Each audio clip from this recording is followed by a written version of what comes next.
நான் எல்லா பயத்தோடும் எல்லா தாழ்மையோடு நான் சொல்லுவேன். All fear and humility I tell you. இந்த கிருபை மாத்திரம் எனக்கு கிடைக்காமல் இருந்திருந்தால், Had I not received this grace, என்னுடைய சரீரமும் my body, என்னுடைய ஆத்துமாவும் அழிந்து ஏறக்குறைய 47 ஆண்டுகள் ஆகியிருக்கும். my soul and my body would have perished since 47 என்னுடைய years. சரீரம் இன்றைக்கு உயிரோடு இருப்பதனுடைய காரணம் 47 ஆண்டுகளுக்கு முன்பதாக தேவனுடைய கிருபை என்னை சந்தித்து என்னுடைய அநியாயங்களை மன்னித்தது. The reason that my body is alive, the grace of God met me 47 years back and has saved me.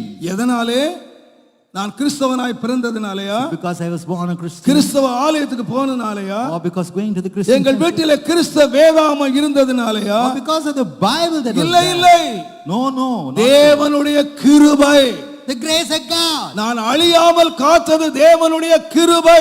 The reason I was not destroyed is the இன்னைக்கு நான் grace of God. ஜீவனோடு இருக்கிறது கிருபை.